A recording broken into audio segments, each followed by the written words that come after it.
허리야담을 찾아주셔서 감사합니다. 항상 건강하시고 좋은 일만 가득하시길 기원할게요. 지금 구독하시고 바로 오늘 야담 들어보시죠. 황 노인의 이마에 맺힌 땀방울이 턱 끝에서 툭 하고 마른 흙 위로 떨어졌지요. 그의 곁에는 평생을 함께한 늙은 소, 누리가 거친 숨을 몰아쉬며 서 있었습니다. 그 세월 동안 이 작은 밭되기는 노인과 늙은 소의 세상 전부였습니다. 죽은 아내의 몫이라 여기며 평생을 바친 땅이었고, 누리는 단순한 가축이 아니라 그 세월을 묵묵히 함께 견뎌준 유일한 혈육과도 같았습니다. 노인이 쟁기를 끌면 소가 앞에서 힘을 썼고, 노인이 허리를 두드리면 소가 잠시 걸음을 멈추고 기다려주었지요. 고요한 평화는 한 무리의 소란스러운 발걸음 소리에 산산조각이 났습니다. 먼지를 일으키며 나타난 사내들은 이 고을의 가장 큰 권세가인 김대감의 수하들이었습니다. 선두에 선 마름이 껄껄 웃으며 소리쳤습니다. 황영감, 아직도 이 밭이 자네 것인 줄 아는가? 대감 나리께서 오늘부로 자네의 이 보잘것없는 밭을 거두시겠다 하셨네. 썩 물러나지 않고 뭘 하는가? 황 노인은 대꾸 없이 쟁기 자루를 쥔 손에 힘을 주었습니다. 이 땅은 내 아내의 넋이 깃든 곳이오. 실랑이가 길어지자 마름의 눈에 살기가 번뜩였습니다. 바로 그때 멀리서 말을 타고 나타난 김대감이 이 광경을 보고는 차갑게 명령을 내렸습니다. 미련한 늙은이로구나. 저 늙은이가 아끼는 것이 저 소 한 마리뿐인 듯하니 본보기를 보여주거라. 그 말이 떨어지기 무섭게 사내들이 누리에게 달려들었습니다.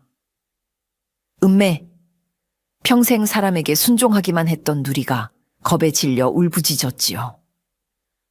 황 노인이 필사적으로 앞을 막아섰지만 노쇠한 그의 몸은 장정들의 힘을 당해낼 수 없었습니다. 그는 거칠게 내팽개쳐졌고 그가 무력하게 지켜보는 앞에서 날카로운 칼날이 누리의 목을 파고들었습니다. 붉은 피가 분수처럼 솟구치며 황 노인의 밭을 적셨습니다. 누리는 몇 번 발버둥치다 이내 고요해졌지요. 김대감은 말 위에서 그 광경을 만족스럽게 내려다보며 껄껄 웃었습니다. 이 늙은 쇠죽음처럼 내 놈도 곧 그리 될 것이다. 알겠느냐? 그는 부하에게 명하여 잘려나간 누리의 굵은 뿔 하나를 가져오게 했습니다. 그리고는 그것을 흙바닥에 쓰러져 있는 황 노인의 발치에 경멸하듯 툭 던졌습니다. 내 놈에게는 이것 하나면 족하겠지. 평생 아끼던 친구의 유품이니 잘 간수하도록 하거라. 해는 완전히 넘어가고 어둠이 내린 밭에는 차갑게 식어가는 누리의 몸과 그 옆에 미동도 없이 앉아있는 황 노인, 그리고 그의 손에 들린 피 묻은 뿔만이 남아있었습니다. 황 노인은 얼마나 오랫동안 그 자리에 앉아 있었는지 모릅니다. 달이 중천에 떠올라 차가운 빛을 쏟아낼 때쯤에야 그는 비로소 몸을 일으켰지요. 그의 걸음은 비틀거렸지만 땅을 짚고 일어서는 동작에는 이전에는 볼 수 없었던 강철 같은 단호함이 서려 있었습니다. 그는 누리의 시신을 어루만져 주지도 땅을 치며 통곡하지도 않았습니다. 그저 자신의 손에 들린 아직 온기가 채 가시지 않은 누리의 뿔을 말없이 내려다볼 뿐이었지요. 뿔 끝에 맺힌 핏방울이 달빛을 받아 검붉게 빛났습니다. 그는 그것을 조심스럽게 품에 품고 자신의 초라한 오두막으로 향했습니다. 삐걱거리는 문을 열고 들어간 오두막 안은 칠흑 같은 어둠에 잠겨 있었습니다. 노인은 등잔에 불을 켜는 대신 곧장 방구석으로 향했습니다. 그곳에는 수십 년 동안 한 번도 열어본 적 없는 낡은 괴짝 하나가 먼지를 뒤집어 쓴 채 놓여 있었습니다. 젊은 시절 그가 피비린내 나는 사냥꾼의 삶을 청산하며 스스로를 봉인해 두었던 과거의 무덤이었지요. 삐걱 하고 무거운 뚜껑이 열리자 묵은 나무 냄새와 함께 서늘한 소의 냄새, 그리고 오래된 가죽 냄새가 훅 끼쳐왔습니다. 괴짝 안에는 정갈하게 손질된 사냥 도구들이 잠들어 있었습니다. 먼저 그의 손에 잡힌 것은 사람 팔뚝만한 굵기의 각궁이었습니다. 물소 뿔과 소의 힘줄, 그리고 참나무를 교묘하게 이어 붙여 만든 이 활은 한때 날아가는 새의 눈을 꿰뚫고 달리는 호랑이의 숨을 끊었던 무시무시한 흉기였지요. 노인의 손가락이 익숙하게 활대를 쓸어내리자 수십 년간 잠자던 근육들이 그 감각을 기억해내는 듯 미세하게 떨렸습니다. 다음으로 그가 꺼내든 것은 손때 묻은 사냥칼이었습니다. 칼집에서 뽑아낸 칼날은 세월이 무색하게도 여전히 서슬퍼런 빛을 뿜어내고 있었습니다. 이 칼로 그는 수많은 짐승의 가죽을 벗기고 뼈를 발라냈지요. 마지막으로 그는 화살통에서 잘 벼려진 화살 몇 개를 꺼내 그 촉을 손가락으로 가만히 쓸어보았습니다. 모든 것을 확인한 그는 품에서 누리의 뿔을 꺼내 그 앞에 조용히 내려놓았습니다. 그리고는 괴짝 안에 고이 간직해 두었던 작은 숫돌과 기름천을 꺼내 밤새도록 활을 매만지고 칼날을 갈기 시작했습니다. 서걱, 서걱. 날이 밝아올 무렵 그의 눈빛은 더 이상 슬픔과 체념에 젖은 농부의 그것이 아니었습니다. 먹잇감의 숨통을 끊기 직전에 차갑고 고요한 맹수의 눈빛으로 변해 있었습니다. 복수의 첫 번째 화살은 김대감의 심장을 직접 겨누지 않았습니다. 황노인은 진정한 사냥꾼이었습니다. 사냥꾼은 먹잇감을 단숨에 죽이는 법이 거의 없지요. 서서히 공포심을 심어주고 희망을 꺾고 마침내 스스로 무너지게 만드는 것이야말로 가장 잔인하고 완벽한 사냥이었으니까요. 황노인은 김대감에게서 가장 소중한 것들을 하나씩 아주 조용히 빼앗기로 결심했습니다. 그 시작은 김대감이 권세의 상징처럼 여기며 애지중지하던 사냥매, 천풍이었습니다. 천풍은 북방에서 들여온 보기 드문 해동청으로 그 용맹함과 날렵함이 따를 자가 없어 김대감의 가장 큰 자랑거리였지요. 그는 손님들이 올 때마다 팔뚝에 천풍을 안치고 그 위용을 뽐내곤 했습니다. 사건은 며칠 뒤 새벽에 일어났습니다. 매를 돌보는 매방의 책임자가 사색이 되어 김대감의 처소로 달려왔습니다. 날이 큰일 났습니다. 천풍이가 사라졌습니다. 김대감은 잠결에 소리를 듣고 벌컥 화를 내며 자리에서 일어났습니다. 무슨 해괴한 소리냐? 묶어둔 매가 제 발로 날아가기라도 했단 말이냐? 그는 곧장 매방으로 달려갔지만 천풍이 앉아있던 횃대는 텅 비어 있었고 발목에 묶여있던 가죽끈만이 날카롭게 끊어져 있었습니다. 창살은 멀쩡했고 문은 굳게 잠겨 있었습니다. 그야말로 귀신이 곡할 노릇이었지요. 김대감은 불같이 노하며 당장 온 산을 뒤져서라도 천풍을 찾아내라고 엄명을 내렸습니다. 하인들은 온종일 산과들을 헤매며 천풍의 이름을 불렀지만 그림자 하나 찾을 수 없었습니다. 그날 밤 분을 사귀지 못하고 뒤척이던 김대감은 잠결에 무언가 차가운 것이 뺨에 닿는 것을 느꼈습니다. 깜짝 놀라 눈을 떠보니 그의 베갯머리에 손톱만 한 은방울 하나가 놓여 있었습니다. 그것은 바로 천풍의 발목에 매달아 두었던 방울이었습니다. 바깥에는 수십 명의 가솔과 호위 무사들이 눈을 번뜩이며 지키고 있었는데 대체 누가 어떻게 자신의 침소까지 들어와 이것을 놓고 갔단 말인가? 김대감의 등줄기에서 식은땀이 흘러내렸습니다. 이것은 단순한 도적이 아니었습니다. 자신을 향한 명백한 경고이자 조롱이었지요. 그는 그제야 며칠 전 자신이 하찮게 여기며 짓밟았던 늙은 농부의 얼굴을 떠올렸습니다. 하지만 이내 고개를 저었지요. 설마 그 힘없는 늙은이가 이런 엄청난 일을 저지를 수 있을 리가 없다.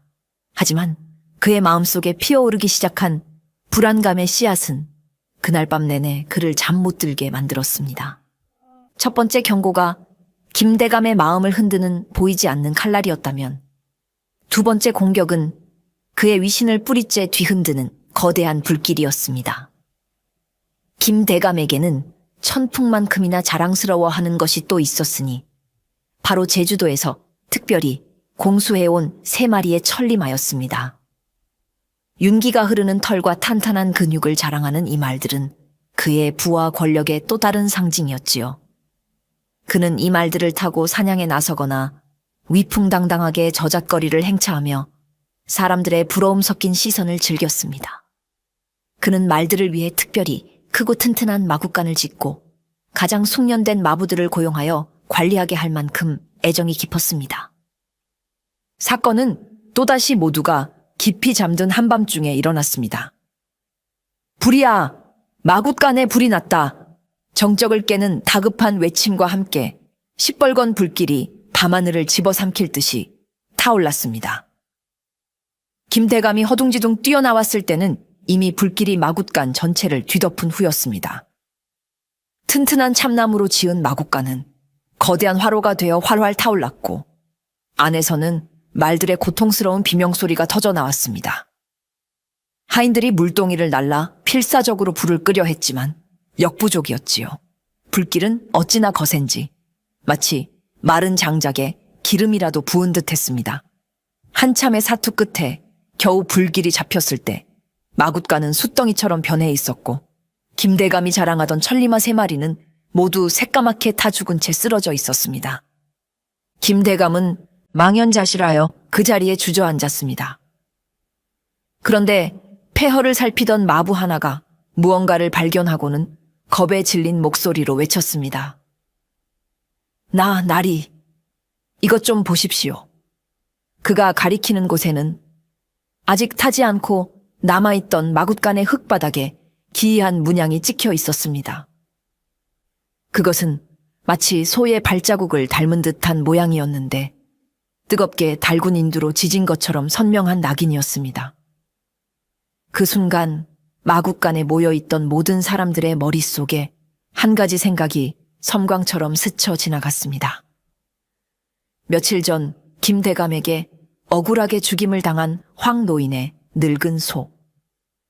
그들은 수군거리기 시작했습니다. 이것은 필시 그 소의 원혼이 짓이 틀림없다. 대감나리께 앙심을 품고 복수를 하는 것이야. 소의 발자국을 닮은 나귀는 이 기이한 화제가 단순한 실화가 아님을, 그리고 보이지 않는 복수자가 누구인지를 명백하게 가리키고 있었습니다. 김대감은 부들부들 떨며 소리쳤습니다. 궤변이다. 모두 쓸데없는 소리 집어치우지 못할까. 하지만 그의 외침은 공허하게 울릴 뿐 사람들의 마음속에 피어난 의심과 공포의 불길을 끄기에는 너무나도 미약했습니다. 그의 위신에 씻을 수 없는 금이 가기 시작한 것입니다. 김대감 댁에서 연이어 벌어진 기이한 사건들은 마침내 관아의 귀에도 들어가게 되었습니다. 단순한 절도나 방화로 보기에는 그 수법이 너무나도 기묘하고 대담했기 때문이지요. 특히 지역의 가장 큰 권세가인 김대감을 직접적으로 겨냥한 사건이었기에 관에서도 더 이상 좌시할 수 없었습니다.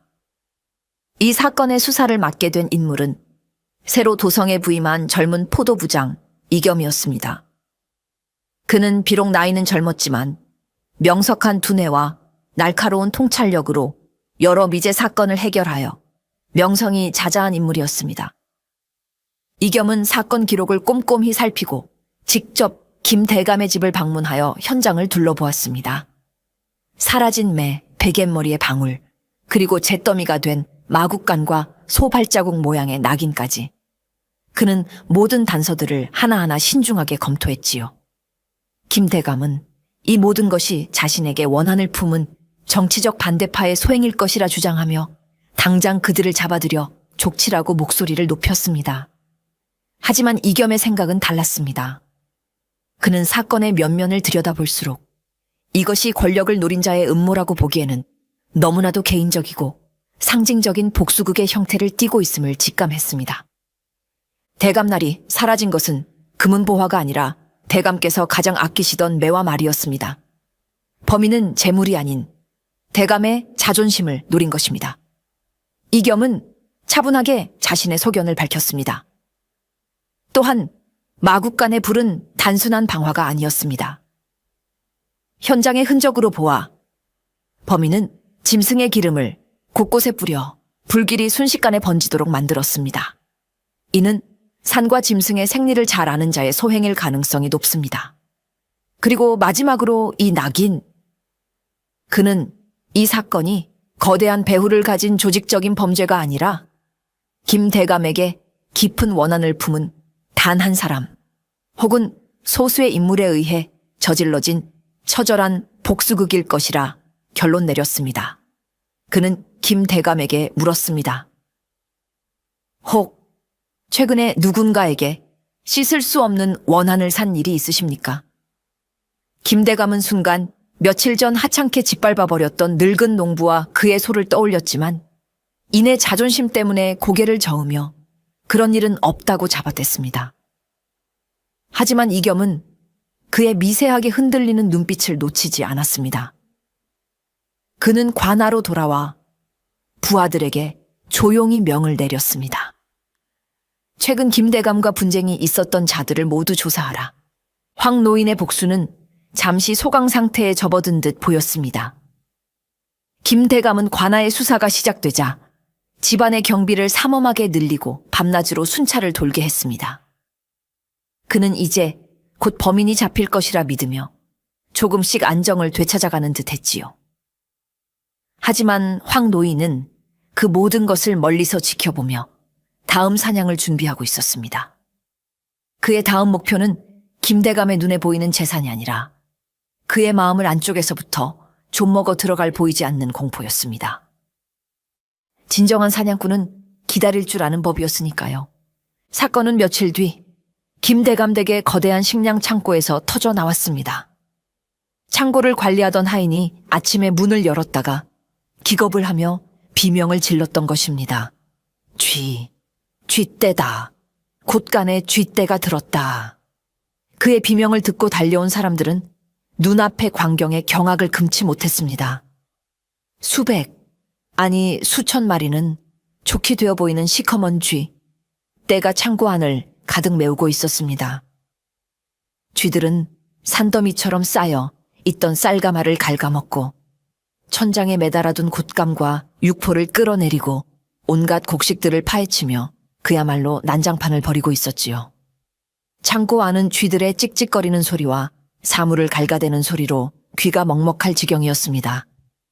하인들이 몽둥이를 들고 쥐들을 쫓아내려 했지만 그 수가 너무나도 많아 역부족이었습니다. 오히려 쥐들은 사람을 두려워하지 않고 맹렬하게 달려들기까지 했습니다. 결국 해가 질 때까지 사투를 벌인 끝에 겨우 쥐떼를 몰아냈지만 창고 안은 그야말로 폐허가 되어 있었습니다.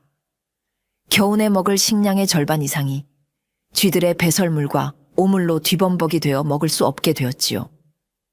김대감은 망연자실하여 주저앉았습니다. 대체 이 많은 쥐떼가 어디서 어떻게 하룻밤 사이에 나타났단 말인가? 물론 이 모든 것은 황 노인의 치밀한 계획이었습니다. 그는 며칠 동안 김대감의 저택 주변 산을 샅샅이 뒤지며 쥐들이 좋아하는 먹이를 미끼로 놓아 그들의 이동 경로를 파악했습니다.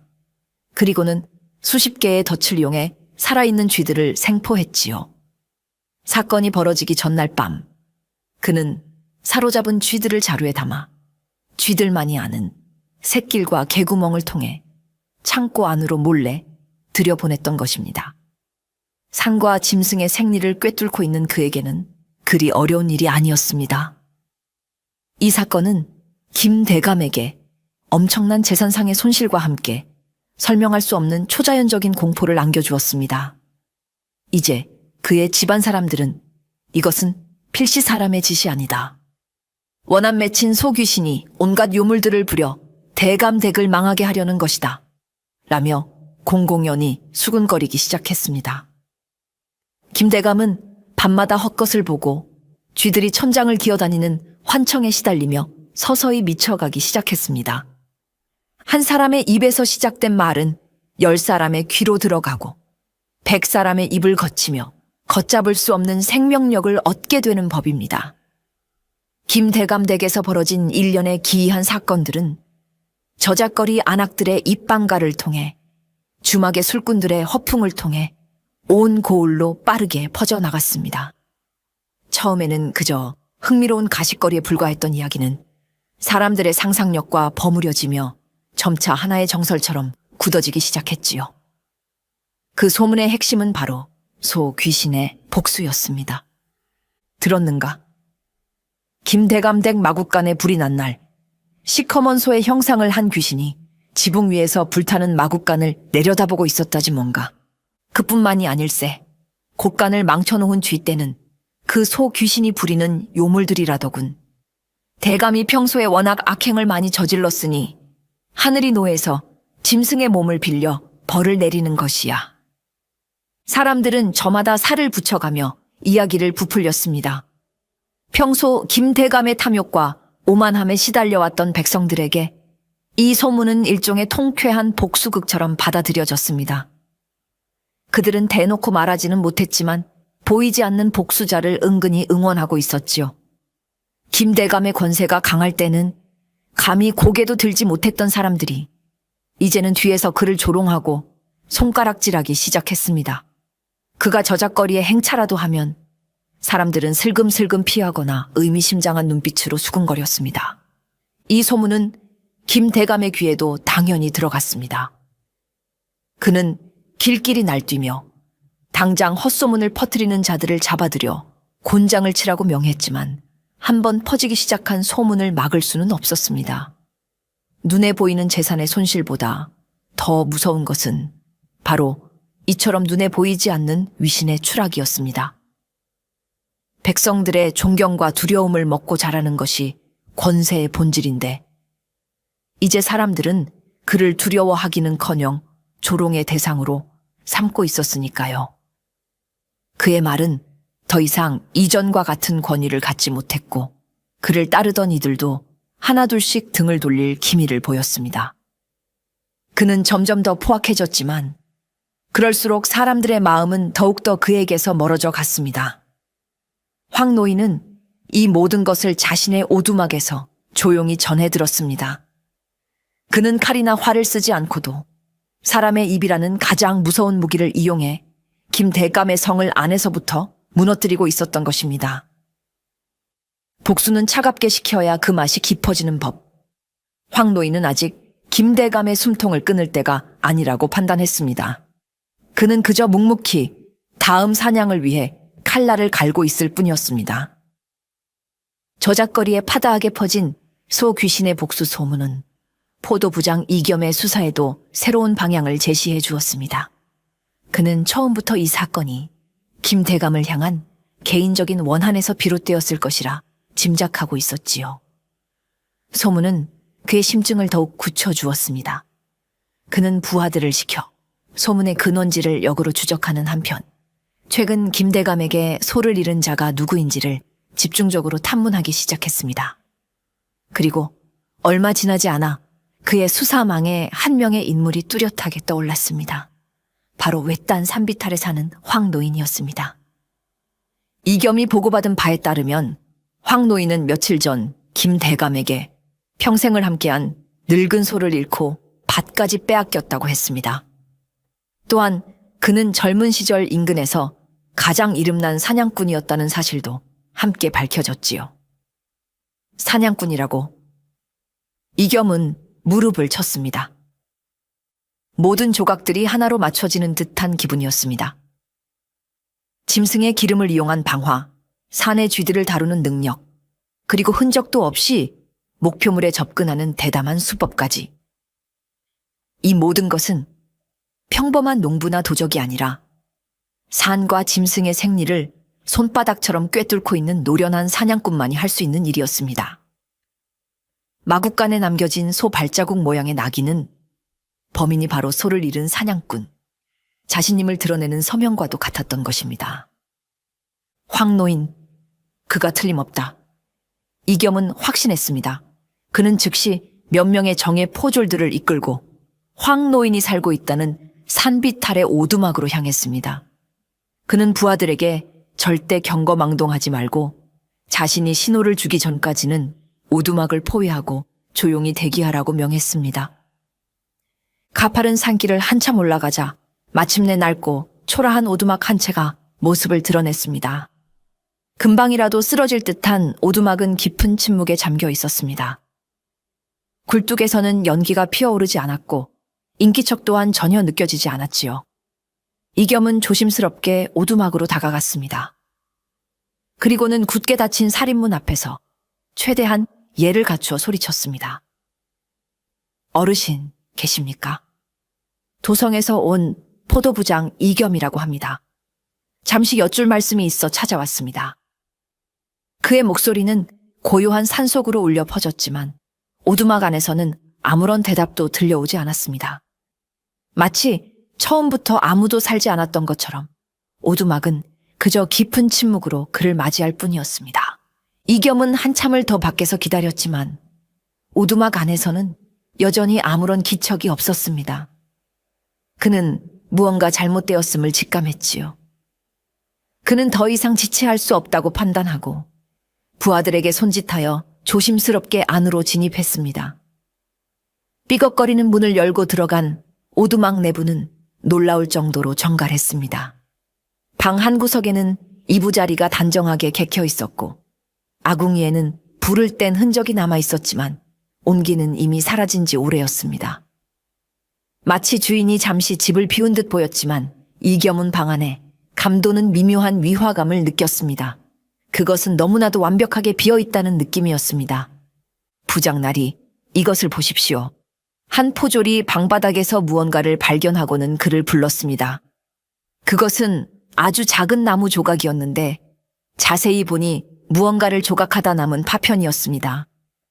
이겸이 그것을 집어드는 순간 멀리서 말을 달리는 급박한 소리가 들려왔습니다. 곧이어 한 명의 포졸이 숨을 헐떡이며 오두막으로 뛰어 들어왔습니다. 나날이 큰일 났습니다. 관아의 무기고가 습격을 당했습니다. 그야말로 청천벽력 같은 소식이었습니다. 포졸의 보고에 따르면 이겸과 정예 병력들이 모두 이곳으로 출동한 틈을 타 정체불명의 괴한이 관아의 가장 허술한 지점을 뚫고 들어와 화약 일부를 훔쳐 달아났다는 것이었습니다. 그 순간 이겸은 망치로 머리를 한 대 맞은 듯한 충격을 받았습니다. 모든 것이 속임수였습니다. 황노인은 처음부터 이 오두막에 없었던 것입니다. 그는 이겸이 자신을 찾아올 것을 미리 예측하고 일부러 집을 비워 수사병력을 이곳으로 유인했던 것입니다. 그리고는 관아의 방비가 가장 허술해진 틈을 타 자신의 다음 계획에 필요한 화약을 유유히 훔쳐간 것이지요. 방바닥에 떨어져 있던 나무 조각은 아마도 황노인이 덫을 만들다 남긴 흔적일 터였습니다. 그는 이겸의 동선을 손바닥처럼 읽고 있었던 것입니다. 당했다. 이겸은 나지막이 탄식했습니다. 그는 자신이 한 수 아래의 범죄자가 아닌 자신보다 몇 수 앞을 내다보는 노련한 사냥꾼을 상대하고 있음을 뼈저리게 깨달았습니다. 상대는 자신의 덫에 걸려들기는커녕 오히려 자신의 덫을 역이용하여 원하는 것을 얻어냈습니다. 그는 자신이 쳐놓은 그물에 자신이 걸려든 꼴이었습니다. 화약을 손에 넣은 황노인은 이제 복수의 다음 단계를 준비하기 시작했습니다. 지금까지의 공격이 김대감의 자존심과 위신을 무너뜨리는 심리전이었다면 이제부터는 그의 권력을 지탱하는 실질적인 기반을 파괴할 차례였습니다. 황노인은 김대감의 재산에는 그다지 관심이 없었습니다. 돈이나 곡식은 다시 모으면 그만이지만 권력의 기반을 이루는 신뢰와 비밀은 한번 무너지면 다시 세우기 어려운 법이지요. 그는 김대감의 가장 아픈 곳, 가장 치명적인 약점을 정확히 파고들기로 결심했습니다. 김대감의 권력은 단순히 그의 재산에서만 나오는 것이 아니었습니다. 그의 힘의 진짜 원천은 그가 수십 년간 중앙의 고관대작들과 비밀리에 주고받은 뇌물과 비리의 기록들이었습니다. 그는 누구에게 어떤 뇌물을 주었고 누구의 약점을 잡고 있으며 어떤 불법적인 거래를 통해 부를 축적했는지를 낱낱이 기록해두는 치밀함을 보였지요. 이 비밀 장부와 서신들은 그에게는 가장 강력한 무기이자 동시에 발각되면 그의 목을 겨눌 가장 위험한 칼날이기도 했습니다. 그는 이 중요한 문서들을 자신의 저택 가장 깊숙한 곳에 위치한 석에 보관하고 있었습니다. 서고는 두꺼운 벽과 튼튼한 쇠문으로 만들어져 웬만한 화재나 침입에도 끄떡없도록 설계되었지요. 김대감은 이 서고야말로 세상에서 가장 안전한 곳이라 믿어 의심치 않았습니다. 황 노인은 며칠 동안 밤마다 유령처럼 김대감의 저택 담벼락 주변을 맴돌았습니다. 그는 짐승의 감각으로 경비병들의 순찰 경로와 교대 시간을 파악하고 저택의 구조를 머릿속에 그렸습니다. 그는 낮에는 평범한 나무꾼으로 변장하여 저택에서 일하는 하인들의 대화를 엿들으며 서고의 위치와 구조에 대한 정보를 수집했습니다. 그는 마치 거대한 먹잇감을 사냥하기 전 그 주변을 맴돌며 약점을 파악하는 늙은 호랑이와도 같았습니다. 그의 눈에는 김대감의 저택이 거대한 성이 아니라 수많은 빈틈을 가진 사냥감으로 보일 뿐이었습니다. 그는 마침내 서고의 가장 취약한 지점이 지상에서 보이지 않는 지붕의 환기 구멍이라는 사실을 알아냈습니다. 이제 모든 준비는 끝났습니다. 그는 자신의 오두막으로 돌아와 관에서 훔친 화약과 짐승의 기름, 그리고 마른 쑥과 심지를 이용해 무언가를 만들기 시작했습니다. 그것은 그의 마지막 복수를 화려하게 장식할 강력하고 무서운 불꽃이 될 터였습니다. 달빛조차 구름 뒤에 숨어버린 칠흑 같은 밤이었습니다. 김대감의 저택은 삼엄한 경비 속에서도 깊은 잠에 빠져 있었지요. 바로 그때 저택 가장 깊숙한 곳에서 쿵 하는 둔탁한 폭발음이 울려 퍼졌습니다. 소리는 그리 크지 않았지만 고요한 밤의 정적을 깨뜨리기에는 충분했습니다. 잠결에 소리를 들은 하인들이 어리둥질하며 밖으로 나왔을 때 그들의 눈에 들어온 것은 서고 지붕 위로 시뻘건 불기둥이 솟아오르는 끔찍한 광경이었습니다. 불이야! 서고에 불이 났다. 불길은 믿을 수 없는 속도로 번져나갔습니다. 마치 마른 장작더미에 불을 붙인 듯 순식간에 서고 전체가 거대한 화마에 휩싸였습니다. 두꺼운 벽과 쇠문은 불길을 막아주기는커녕 오히려 안에 열기가 밖으로 빠져나오지 못하게 하여 서고를 거대한 불가마로 만들어버렸습니다.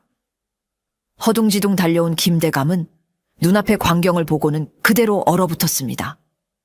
그의 모든 것이 그의 권력과 비밀, 그리고 그의 목숨 줄과도 같았던 모든 기록들이 저 불길 속에서 제가 되고 있었습니다.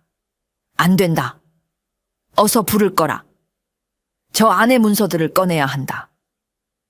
그가 미친 사람처럼 소리쳤지만 아무도 감히 그 불지옥 속으로 뛰어들 엄두를 내지 못했습니다. 이 모든 것은 물론 황 노인의 작품이었습니다. 그는 밤의 어둠을 틈타 유령처럼 담을 넘고 지붕 위로 올라가 미리 파악해둔 환기구를 통해 자신이 만든 급조 폭발물을 서고 안으로 떨어뜨렸던 것입니다. 관아에서 훔친 화약을 짐승의 기름과 섞어 위력을 극대화하고 마른 쑥으로 불이 옮겨 붙기 쉽게 만든 그의 폭발물은 종이와 나무로 가득 찬 서고 내부를 순식간에 불바다로 만들기에 충분했습니다. 그는 멀리서 자신의 작품이 만들어낸 거대한 불꽃을 말없이 지켜보았습니다. 저 불길은 단순히 서고 하나를 태우는 것이 아니었습니다. 그것은 김대감의 탐욕스러운 과거와 그가 쌓아 올린 부패한 권력에 탑을 송두리째 불태우는 심판의 불길이었습니다. 날이 밝았을 때 서고는 검은 뼈대만 앙상하게 남은 채 주저앉아 있었습니다. 그 많던 서책과 문서들은 모두 한 줌의 재로 변해버렸지요. 김대감은 잿더미 속을 맨손으로 파헤치며 절규했습니다. 그는 모든 것을 잃었습니다. 이제 그는 중앙의 고관들을 협박할 무기도, 자신의 비리를 증명할 기록도 모두 잃어버린 이빨 빠진 호랑이 신세가 되어버렸습니다. 그의 몰락은 이제 시간 문제였습니다. 황 노인의 복수는 이제 막바지를 향해 치닫고 있었습니다. 그는 가장 큰 기둥을 무너뜨렸고 이제 남은 것은 김대감의 숨통을 끊는 일뿐이었습니다. 서고 화재 사건은 포도부장 이겸에게 더 큰 확신과 함께 깊은 무력감을 안겨주었습니다. 그는 범인이 황노인이라는 것을 거의 확신했지만 그에게는 물증이 없었습니다. 황노인은 마치 연기처럼 움직이며 자신의 뒤에 아주 작은 흔적조차 남기지 않았습니다.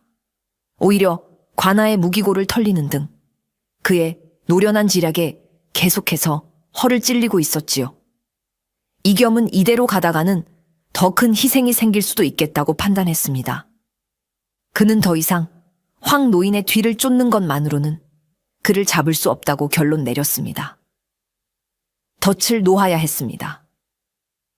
늙은 사냥꾼을 잡기 위해서는 그보다 더 교묘하고 거대한 덫이 필요했지요.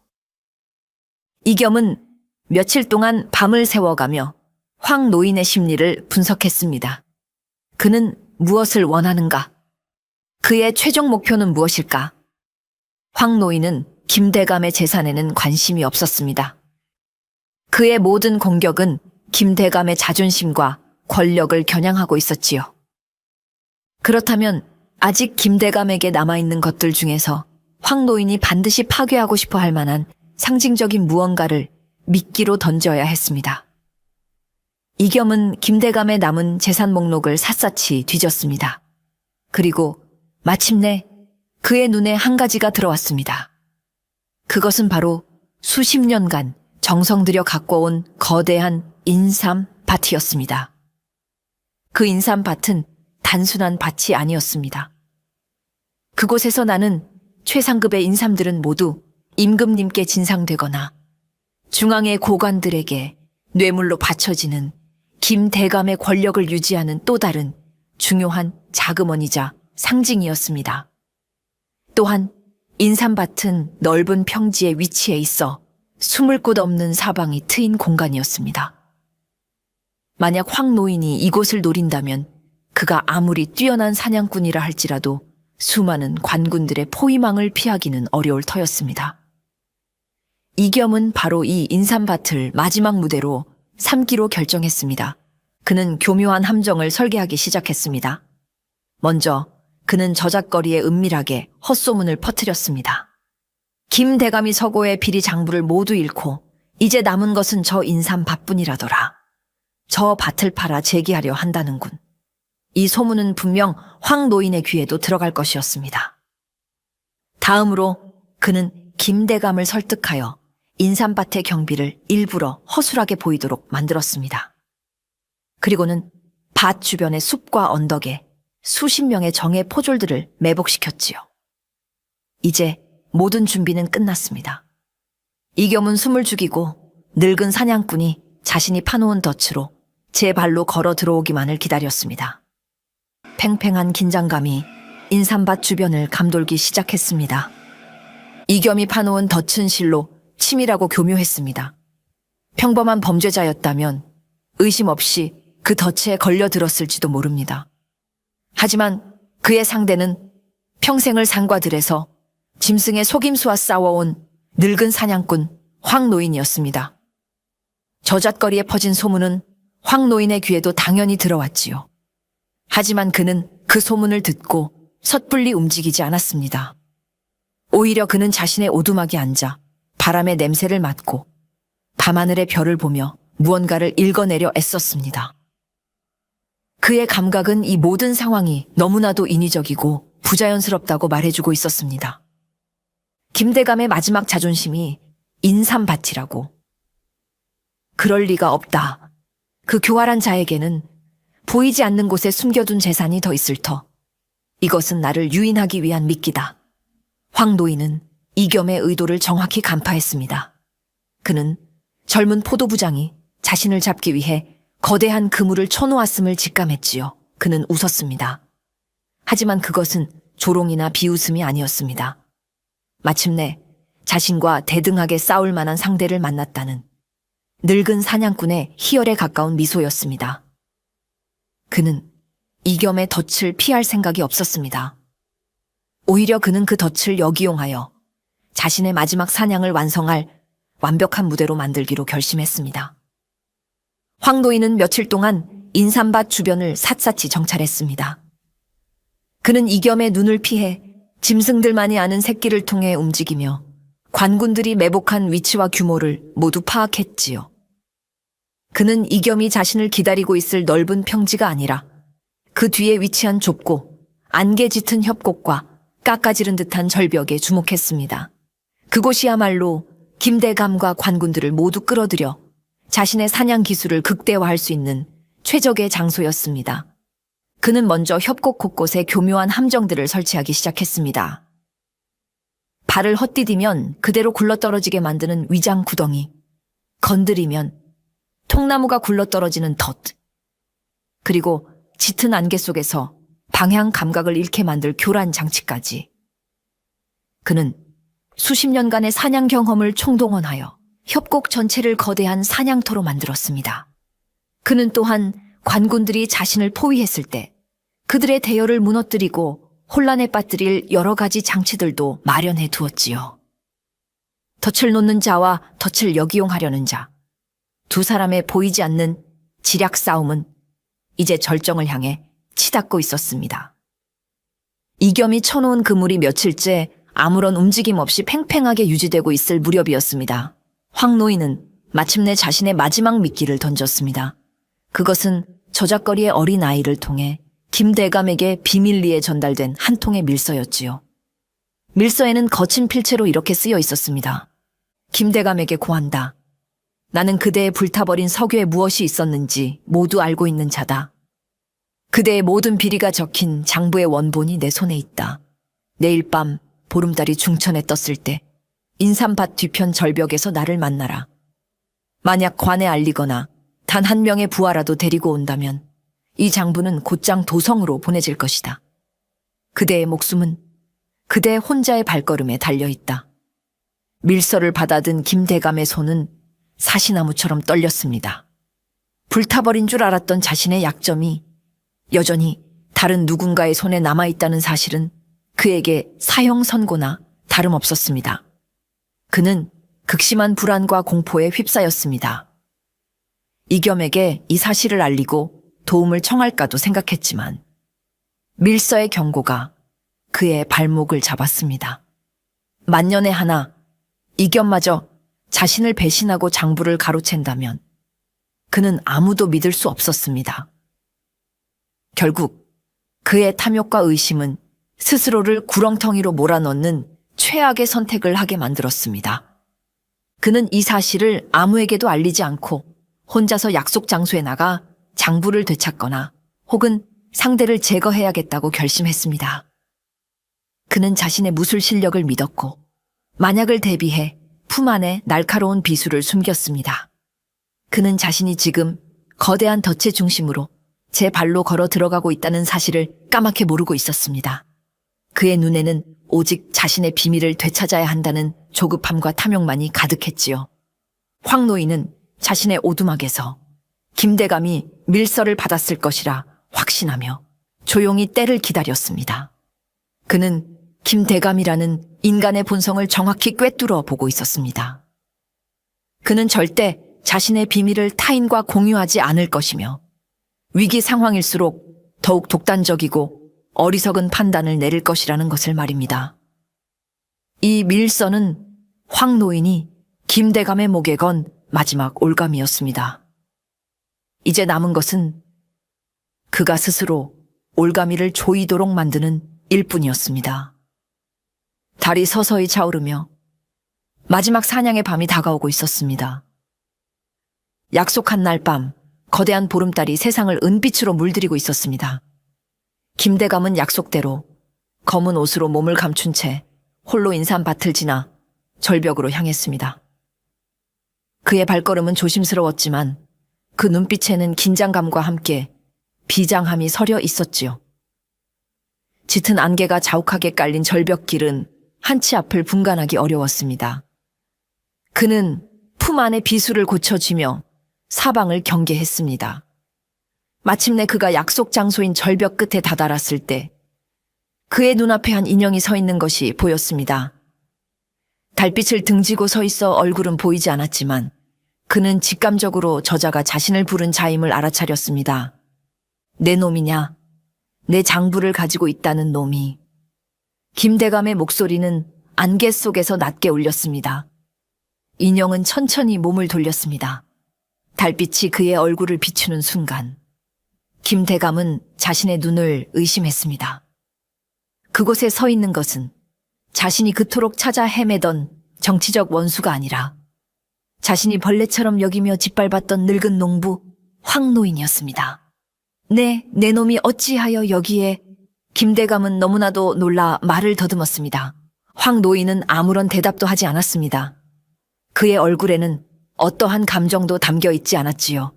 김대감은 순간 극심한 공포에 휩싸였습니다.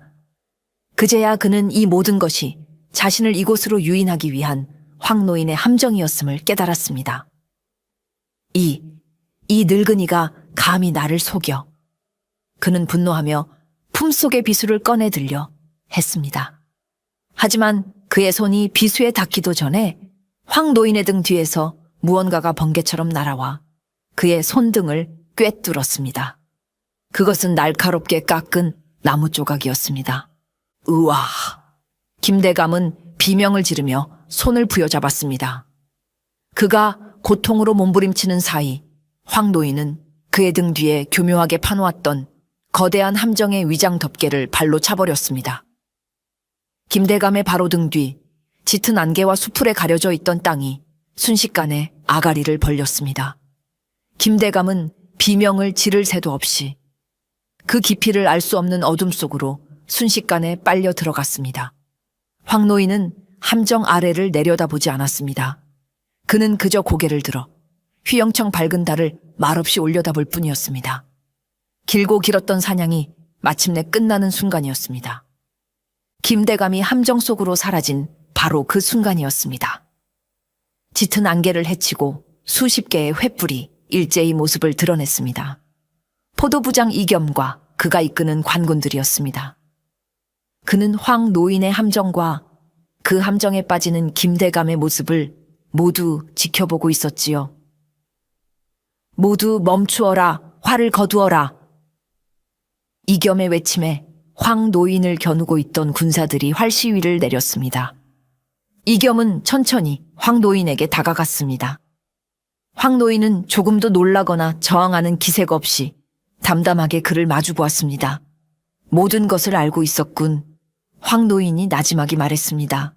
어르신이야말로 제가 이곳에 올 것을 알고 계셨겠지요. 이겸이 차분하게 대답했습니다. 두 사람 사이에는 잠시 침묵이 흘렀습니다. 그것은 쫓는 자와 쫓기는 자의 긴장감이 아니라 서로의 능력을 인정한 고수들 사이에 기묘한 존중감 같은 것이었습니다. 이겸은 함정 아래를 힐끗 내려다보았습니다. 깊은 어둠 속에서 김대감의 신음소리가 희미하게 들려왔습니다. 다행히 목숨은 붙어있는 듯 했습니다. 어르신, 이제 모든 것이 끝났습니다. 어르신의 복수는 여기서 끝내셔야 합니다. 이겸이 설득하듯 말했습니다. 그 말에 황노인은 품속에서 무언가를 천천히 꺼내 들었습니다. 그것은 달고 달아 반질반질해진 늙은 소의 뿔이었습니다.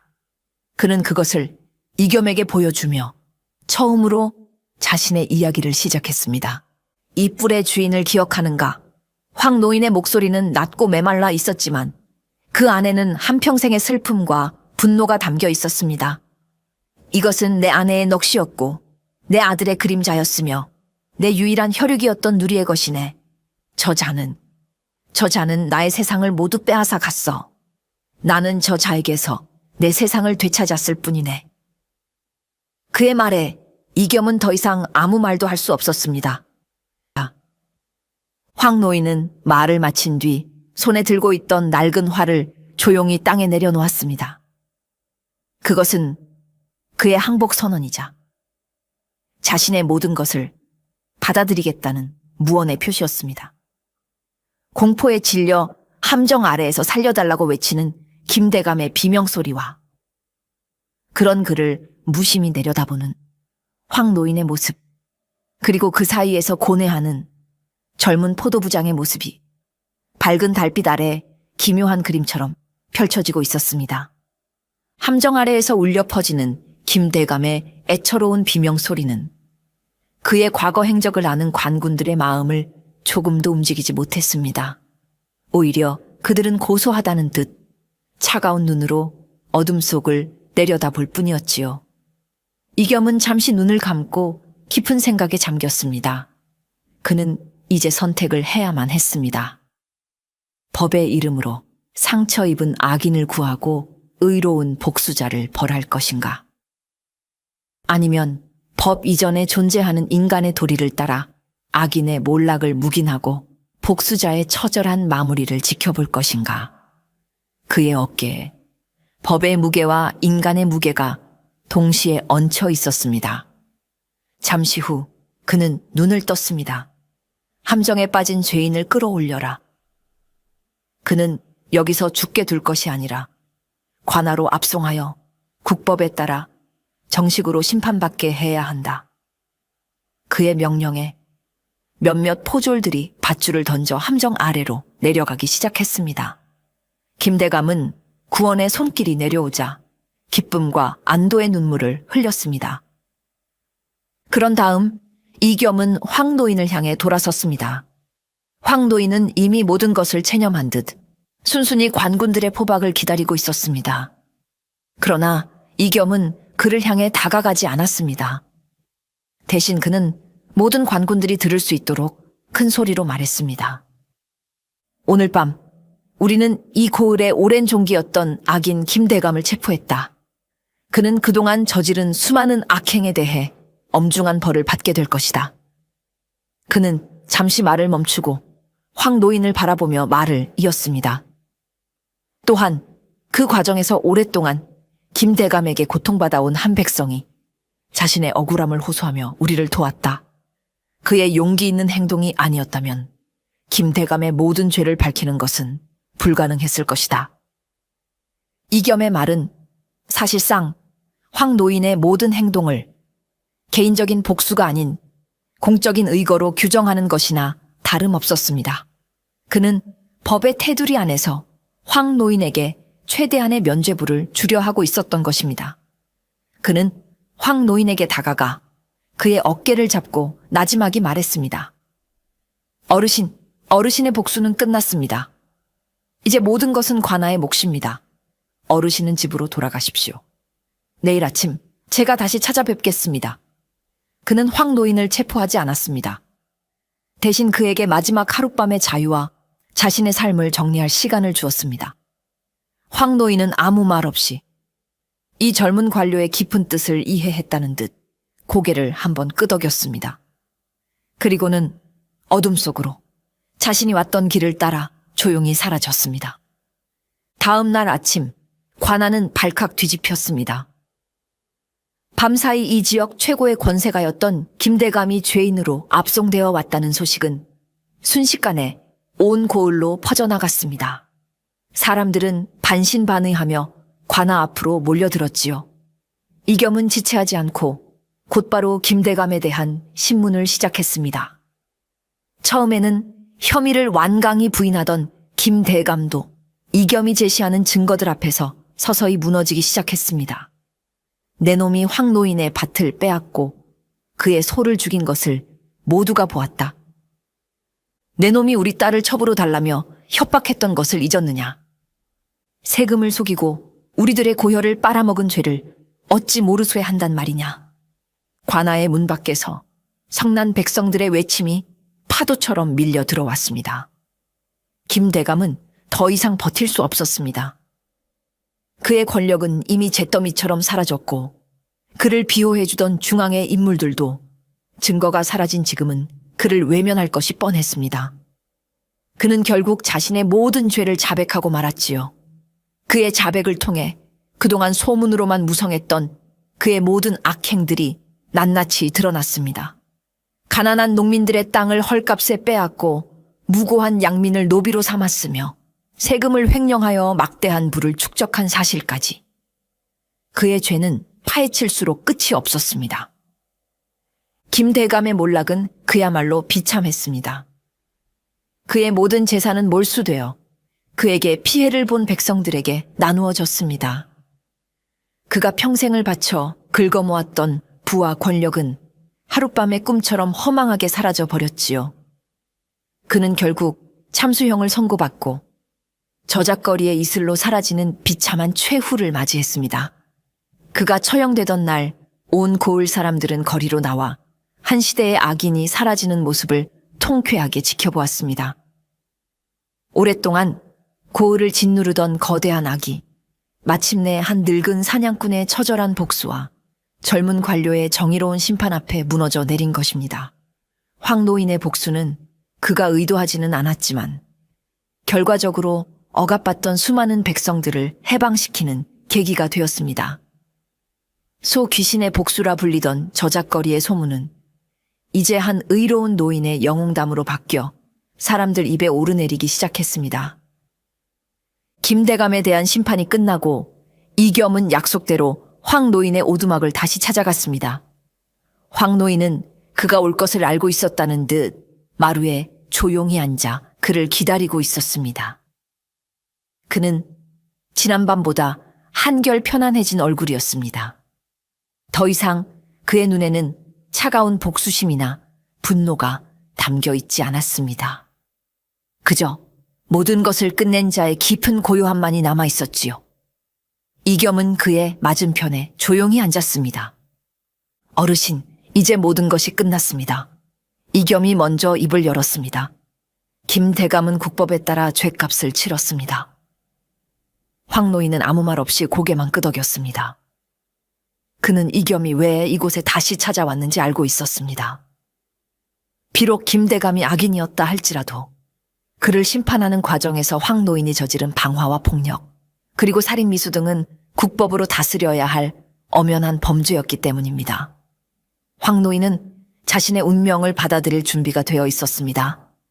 저 또한 죄를 지었으니 마땅히 벌을 받아야겠지요. 황노인이 담담하게 말했습니다. 그는 순순히 일어나 포박을 받을 준비를 했습니다.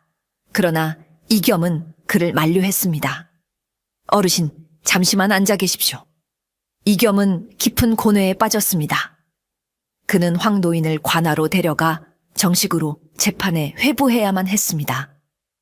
하지만 그의 마음속에서는 법의 엄격함과 한 인간의 처절했던 삶에 대한 연민이 계속해서 충돌하고 있었지요. 결국 이겸은 관하로 돌아가 이 사건에 대한 보고서를 작성했습니다. 그는 보고서에 황노인이 저지른 모든 범죄 사실을 숨김없이 기록했습니다. 하지만 보고서의 마지막에 그는 자신의 사적인 소견을 덧붙이는 것을 잊지 않았습니다. 죄는 미워하되 사람은 미워하지 말라 하였습니다. 황노인이 저지른 죄는 분명 크나 그가 그리할 수밖에 없었던 처절한 사정을 헤아려 주시어 부디 법이 허용하는 최대한의 선처를 베풀어 주시옵소서. 그의 진심이 담긴 보고서는 상부로 올라갔습니다. 며칠 뒤 황노인에 대한 최종 판결이 내려졌습니다. 이겸의 간곡한 청이 받아들여져 황노인은 사형을 면할 수 있었습니다. 대신 그는 머나먼 변방의 성곽을 쌓는 3년의 고된 노역형을 선고받았습니다. 그것은 그의 죄에 대한 대가였지만 동시에 새로운 삶의 기회를 주는 마지막 온정이기도 했습니다. 황노인은 그 판결을 듣고 아무런 불평 없이 묵묵히 받아들였습니다. 그는 이겸에게 깊이 고개 숙여 감사를 표하고 묵묵히 노역을 떠날 채비를 시작했습니다. 3년이라는 세월이 화살처럼 지나갔습니다. 강사는 3번이나 옷을 갈아입었고 저작거리의 아이들은 그만큼 키가 자랐습니다. 사람들의 기억 속에서 김대감의 이름도 황노인의 처절했던 복수극도 서서히 잊혀갈 무렵이었습니다. 어느 늦가을 해질녘 한 낯선 노인이 절뚝거리며 고을 어귀로 들어섰습니다. 그의 허리는 완전히 구부러져 있었고 얼굴에는 고된 노동의 흔적이 깊게 새겨져 있었습니다. 행색은 남루했지만 그의 눈빛만은 예전처럼 깊고 고요했습니다. 바로 3년의 노역을 마치고 돌아온 황노인이었습니다. 그는 저작거리의 번화한 풍경을 잠시 바라보다 이내 아무런 미련 없이 자신의 옛집이 있던 산비탈로 발걸음을 옮겼습니다. 그가 살던 오두막은 지난 3년간의 비바람에 반쯤 무너져 내린 채 폐허가 되어 있었습니다. 하지만 그는 개의치 않았습니다. 그의 목적지는 오두막이 아니라 그 앞에 펼쳐진 작은 밭되기였기 때문입니다. 그가 떠난 뒤 아무도 돌보지 않은 밭은 잡초만 무성하게 자라 있었습니다. 황 노인은 그 밭의 한가운데로 걸어 들어갔습니다. 그리고는 품속 깊이 간직해왔던 작고 단단한 물건을 꺼내 들었지요. 바로 3년 전 그의 모든 것을 앗아가고 또한 그의 모든 것을 되찾게 해주었던 누리의 뿔이었습니다. 그는 더 이상 사냥꾼이 아니었습니다. 그의 손은 활을 당기기에는 너무 굳어버렸고 그의 눈은 먼 곳의 사냥감을 쫓기에는 너무 침침해졌습니다. 그는 그저 모든 것을 끝내고 돌아온 늙고 지친 하나의 농부일 뿐이었습니다. 그는 맨손으로 차가운 흙을 파기 시작했습니다. 한참 만에 그는 적당한 깊이의 구덩이를 파고 그 안에 누리의 뿔을 조심스럽게 묻었습니다. 자신의 분심과도 같았던 친구의 넋을, 그리고 자신의 지독했던 복수심과 회한을 마침내 그들이 시작되었던 바로 그 땅으로 돌려보내는 엄숙한 의식이었습니다. 흙을 모두 덮고 그는 그 자리에 조용히 주저앉았습니다. 모든 것을 끝낸 그는 저 멀리 서산으로 넘어가는 붉은 해를 바라보며 아주 길고 깊은 숨을 내쉬었습니다. 이제 그의 영혼에도 마침내 평화가 찾아온 것입니다.